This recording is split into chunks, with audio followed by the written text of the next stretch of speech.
Yianni Cartledge is here at Flinders doing a PhD in history with Andrekos Varnava, and his thesis is entitled The Aegean Island and Migration to the UK and Australia, 1815 to 1945. So that's where your presentation comes from. And this, I found this fascinating reading about this, the paper, Greek Australian Internment, the Secret Census and the Targeting of a Suspects Community in World War I. And my personal connection here, some years ago, like 25 years ago, a friend from Hobart gave me 2 cups. She would have found them in an op shop, and they had an inscription on them. So they're from Hobart in Tasmania, Kazimades Cafe, or Kazimades Cafe. Yeah, yeah. And that was a Greek cafe in Hobart in the early part of the 20th century. So I've got these cups at home, which I love. Oh, wow. And they're from your period. That's amazing. Yeah, Yeah, so I'm looking forward to hearing about this appalling period of the treatment of the Australian government, by the Australian government, of Greek people. So, and you're going to talk for 20 minutes? 15? Yeah, 15-ish, yeah, roughly. Great. Thanks, Barbara. Thanks, everyone, for coming. Sorry, I had lost my voice last week, and I've only just sort of got it back, and it's sort of been going in and out. So if it suddenly disappears again, then I'll sort of try hand signal through the presentation.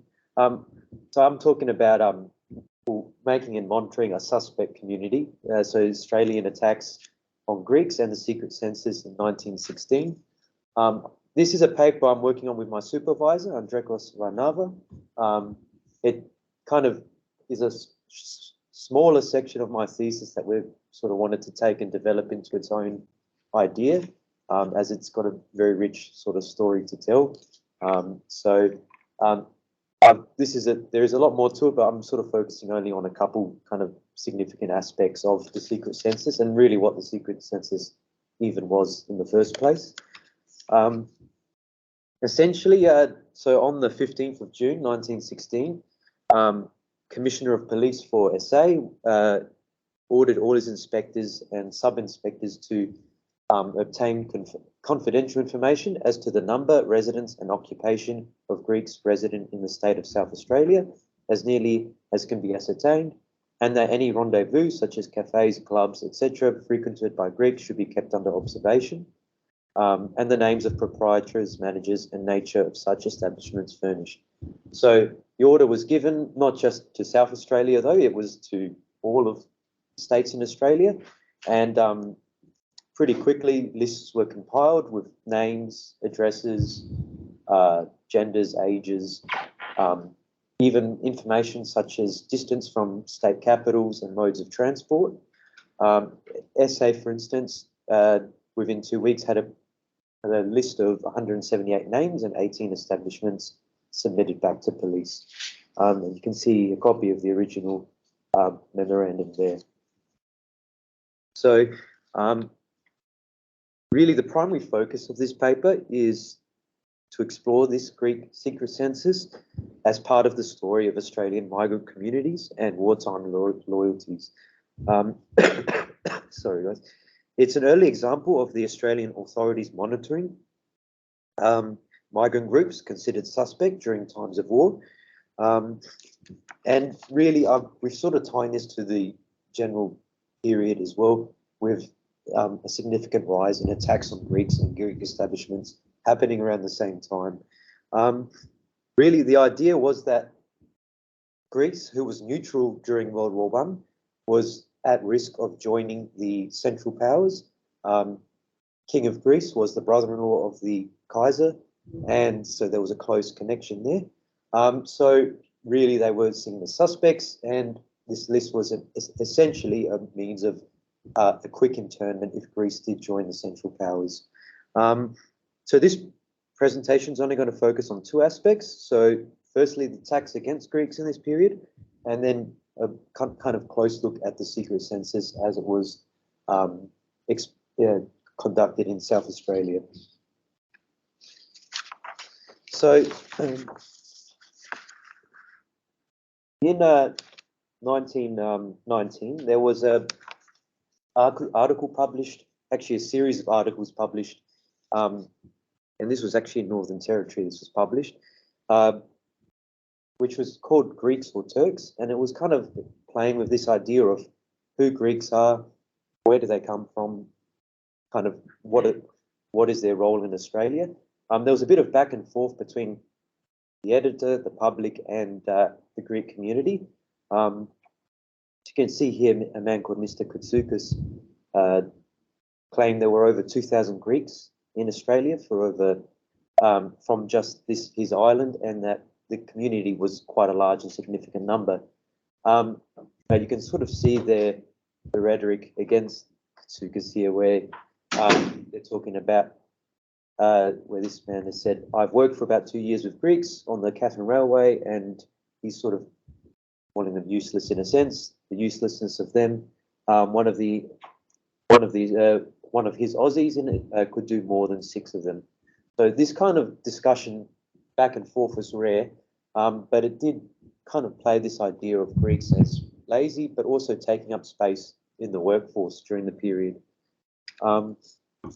So leading up to the Secret Census, and there was not just, I guess, verbal violence, but there was also physical violence against Greeks breaking out as well. So 1915, there were multiple instances of attacks and anti-Greek riots demonstrated around the country.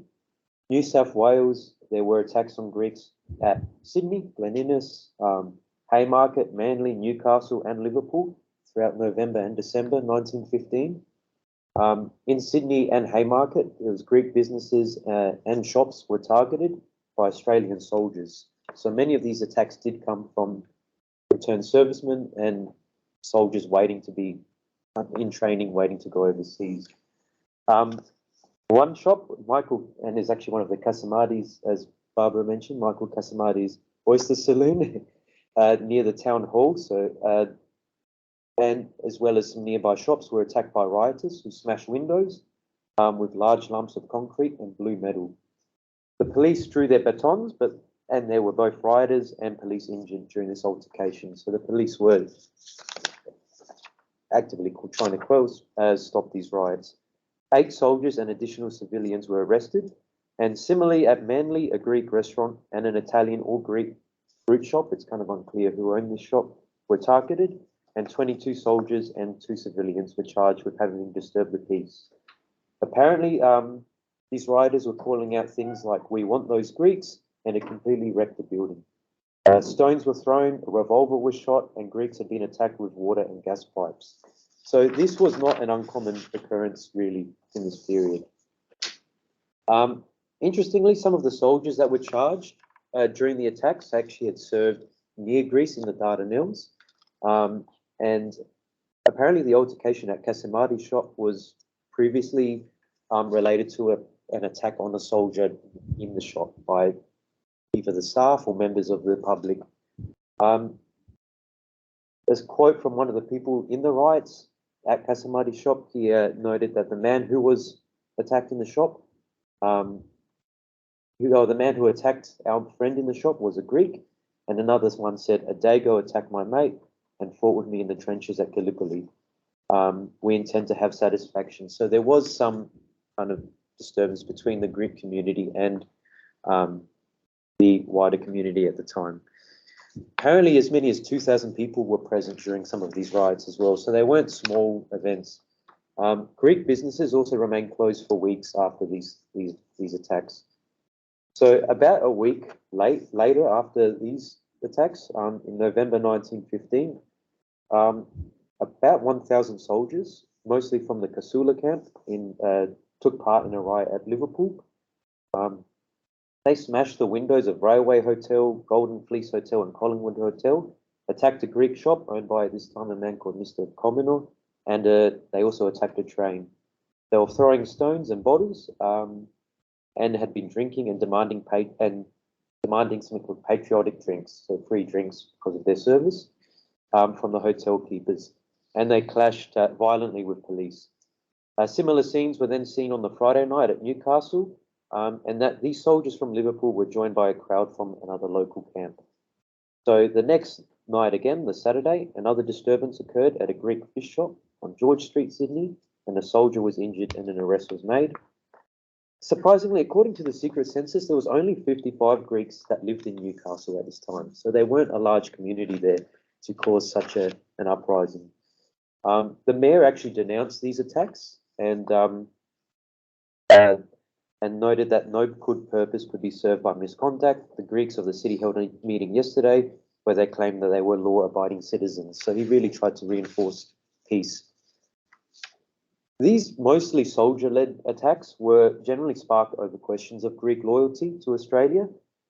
This is despite at least 80 Greek Australians actually serving overseas in World War I for Australia. This was also compared to only 7 that were found to be disloyal throughout the whole Secret Census period. So this question of loyalty came out in one other riot at Glen Innes, where members of the public requested that an image of Lord Kitchener was taken down from a Greek shop, from a window at a Greek shop. The mob of about 500 to 600 men was led by a Russian soldier, interestingly, and they demanded that the picture from the shop, demanded the picture from the shop, or they threatened to destroy the shop if they didn't hand over the picture. The Greeks refused the mob and then were attacked with stones, and the windows were broken. And a police sergeant stepped in and convinced the Greeks to give up the picture.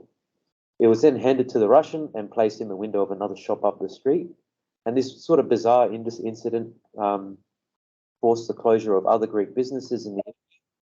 And it is likely that it was inspired by multiple factors, including Lord Kitchener's shell crisis, the failed Dardanelles expedition, and the Gallipoli campaign.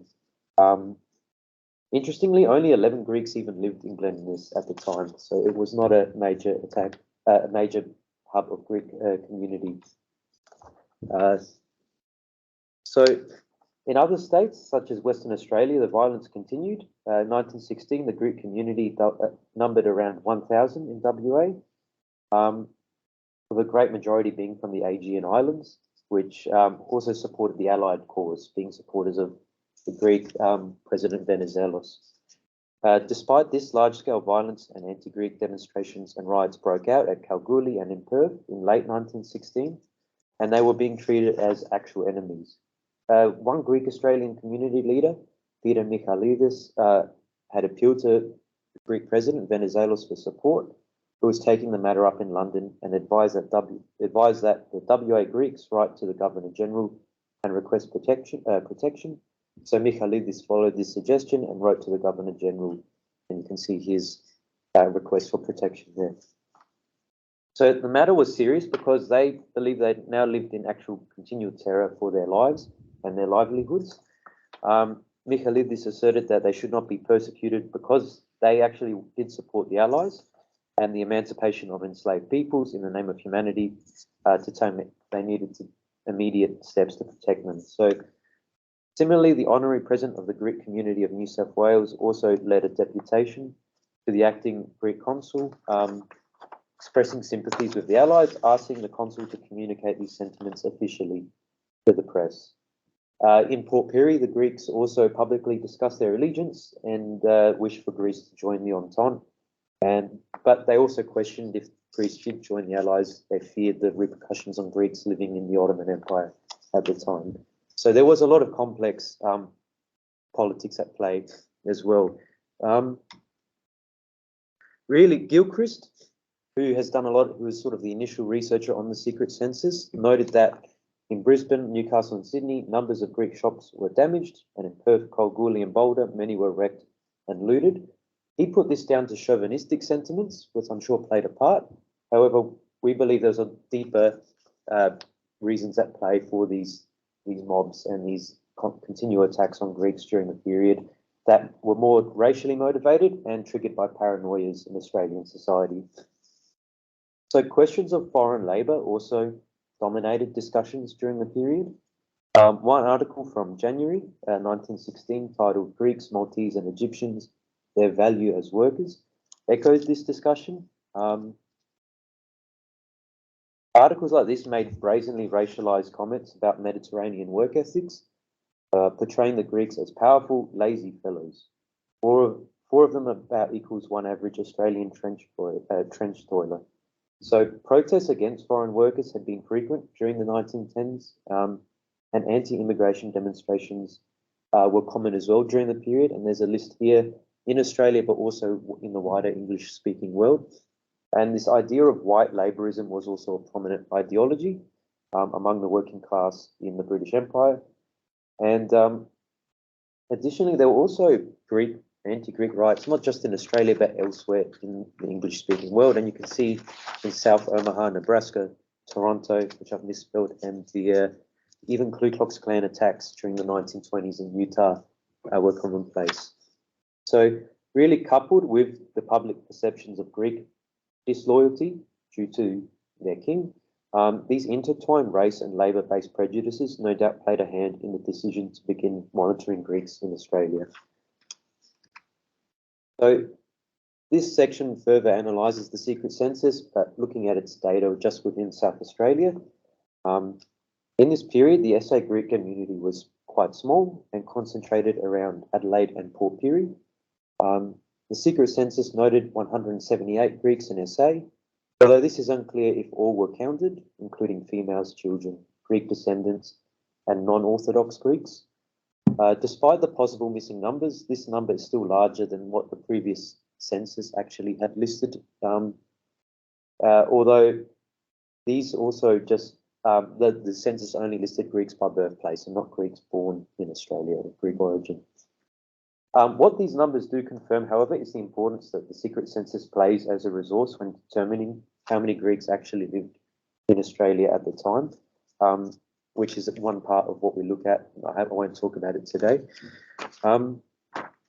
So really the question is who was included in the Secret Census, and it's paramount to understanding the nature of who was being monitored. I think that's what we can see.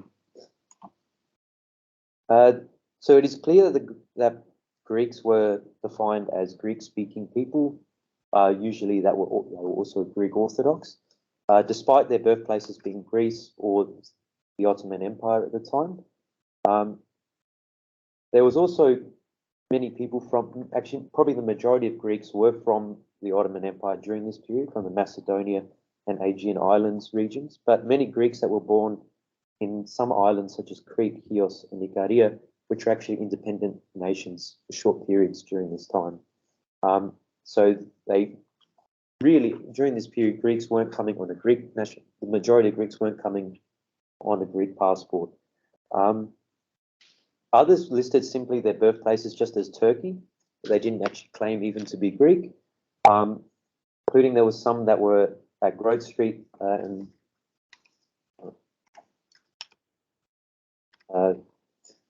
there was some a family at Grove Street that one of Christopher George, who claimed he was from the island of Castelorizo, and members of another family, the Karikas family, who only listed Turkey as their birthplace and actually didn't claim any Greek nationality. Of the 178 counted, only 14 actually were female and 4 were under 18 years of age. And this is really due to the lack of recording, or it maybe supports the common assertion that most Greek immigrants in this period were single males, that were often labouring males as well. 108 of them were actually labourers, with 100 of those working at the Port Pirie BHP smelters. So the vast majority were in one place. Most others outside of that 100 worked in hospitality, fishing, or were retired. And this really painted a picture of the Greek community of SA as working class, male dominated. There were at least 2 land-owning families with recent Greek origins that were mysteriously not counted in the Secret Census. These 2 families here, there was the Norths and the Rallies. So George Tramontanas North was actually the first Greek settler in SA. He arrived in Port Adelaide in 1842. He had an English wife named Lydia Vosper, and they converted actually to Roman Catholicism. So he actively stepped away from his Greek identity, even taking the surname North over Tramontanas. He bought land, settled outside Port Lincoln, and they raised their sons and 22 grandchildren there. Similarly, a man named Stephen S. Raleigh, he was born in London to family from the Chios massacre, so they were Greek refugees. He settled in SA in the 1880s. Raleigh kind of straddled the lines of being Orthodox and Anglican. Sometimes he was Orthodox, sometimes he was Anglican, depending on the paperwork. And he purchased 15,200 acres in Balaclava in 1886, where he raised racehorses and sheep. And he had an English wife as well, Ida Beck, who also migrated, and 2 of their 3 sons were later born in Adelaide. So the omission of these 2 families spurs on a further questions of qualification of being counted. For instance, were these families omitted because they weren't Orthodox? Was it class-based due to them being pastoralists? Was it due to birthplace? Maybe the majority of them weren't born in the borders of modern Greece. Raleigh was born in England, and North's children and grandchildren were born in SA. Was there a racial dimension, and these families were considered examples of being assimilated into white Anglo-Celtic culture? It is evident, though, that they did have anglicised and passable surnames as well, which may have left them off the list in that sense. And being naturalised was not the reasons they were left out, though, because even though they were naturalised, other naturalised Greeks were counted. So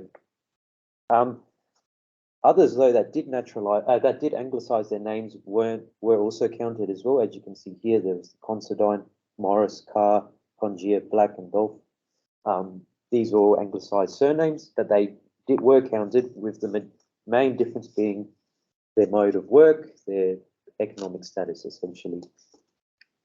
There are other anomalies in the recording. For instance, some non-Greeks were counted in SA. A man called Alem of Alexander Street, Port Pirie, was a hawker born in Syria who found his way onto the list. Another was a smelter worker, Michael Hessen of David Street, who was either an Orthodox Syrian or Lebanese migrant. These men were probably counted due to being Orthodox. That was probably why they were counted, and having an origin within the Ottoman Empire. There was also the Port Pirie fisherman Alex Said, who claimed he was Persian, while 3 other smelter workers listed here all called themselves Christian Turks, so they didn't have a Greek identity at all. And Christian Turks often called Rum, that's the name for them. So all these blurred, I guess, identities also beg the question of whether the Greek community in Port Pirie was aware that they were being counted, and some were actively trying to not be on the list. So inconsistencies revealed some of the ultimate aims of the secret census, which included being a list of possible internment and deportations pending Greece's neutrality. So this would have extended beyond Greek nationals to those of Orthodox Eastern Mediterranean descent, either out of a misunderstanding of the complexity in Orthodox identities and ethnicities, or just to cover all bases. So any Orthodox person or Orthodox related person. However, given those omitted from the census were landowning Greek Australians, they were probably not likely to be interned then if Greece did join the Central Powers. Interestingly, questions of distance from capital, method of transportation, which was usually rail, and the number of Greek-owned businesses and establishments, as well as the ethnic makeup of each business's clientele, also spoke to these aims. In the event of internment, the knowledge of distance would have correlated directly to transporting internees, and the list of businesses would denote key locations to seek out Greeks if they were not at their addresses. So the Secret Census provided a complete guide, in my opinion, to interning or deporting working-class Orthodox Greek males who were seen as the most likely to cause a threat or behave disloyally if Greece became an enemy nation. So this racial profiling was repeated with other ethnic groups, as mentioned, but not to an extent that a detail that it was with the Greeks in 1916. So many other groups were counted during the World War I period, however, none to the extent of the Greeks. Most others were counted only as either males of military service, and usually from the later years of the war.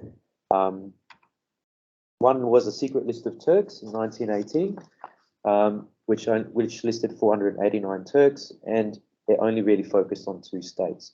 So, and interestingly, one man pointed out quite a number of Greeks in Australia who should have registered as Turkish subjects have not done so, but have registered as Greeks. So this secret list of Turks essentially was also counting a lot of Greeks as well, being Ottoman citizens. So in conclusion, and here's an example of the form that was being filled out.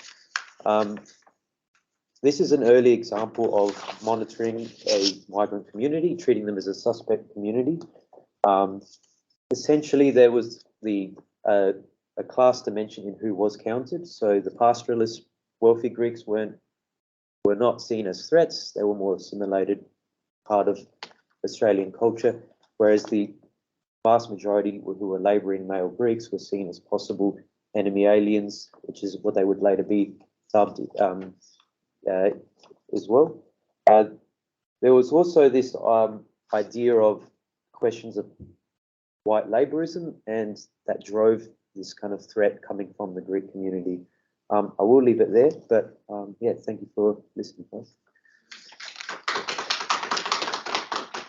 All right. Fascinating. Cool. Love that. Thanks, Yianni. Thanks, Any questions? Comments?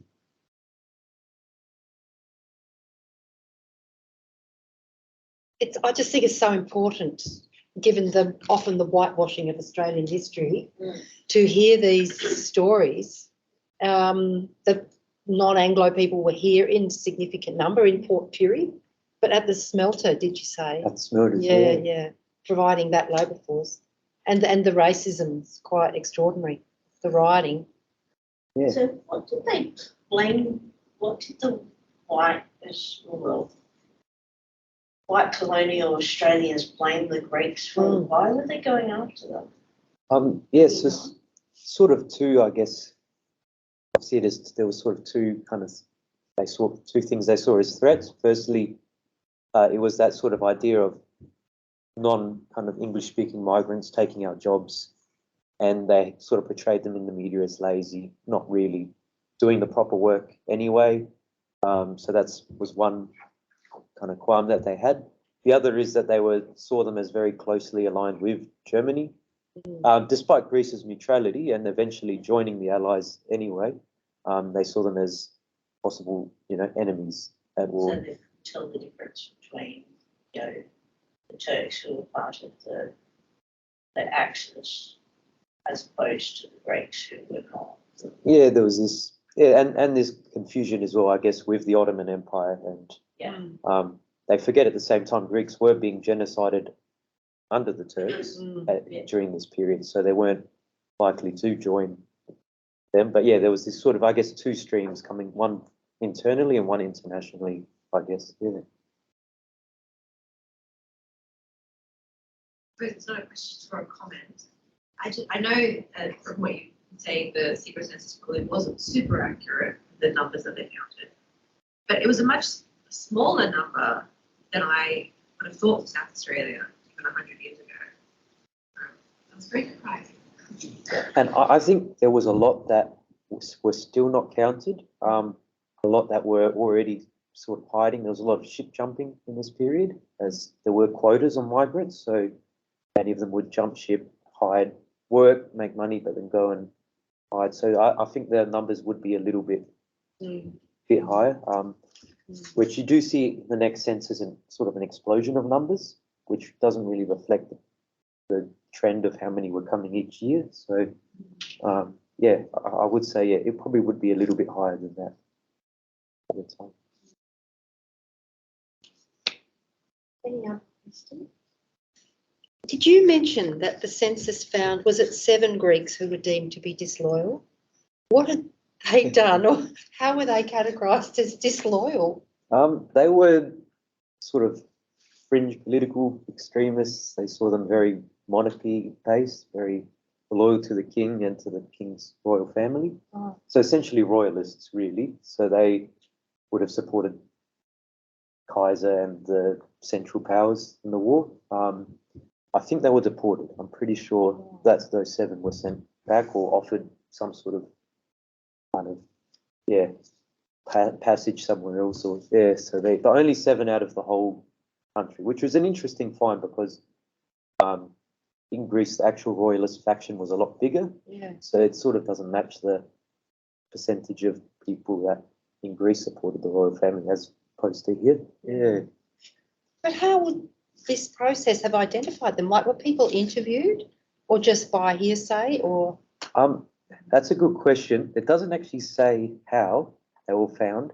We think there were informants in the community that were maybe paid some money to dobbers, yeah, pretty much to dob people in. Yeah. And yeah, Andonis Piperoglu at Melbourne, he's at Melbourne University, talks about informants as well when he's looked at this. So he thinks that there probably were key members that were paid money to not just find that the numbers kind of were accurate, but also if anyone was disloyal. Yeah. Yeah. Were the soldiers, do you know if any of them were involved in the attacks? Were they prosecuted? Doesn't really say too much. There was the actual Greek community made a claim against Western Australia later on for the attacks on the Greek businesses in Perth, Kalgoorlie, and they did, I'm pretty sure, win that claim, and it was like compensation offered. I think the Greek government even got involved in that claim, but there was no real key kind of line of prosecution followed for those soldiers really, and yeah. So as far as I can see at this point. So.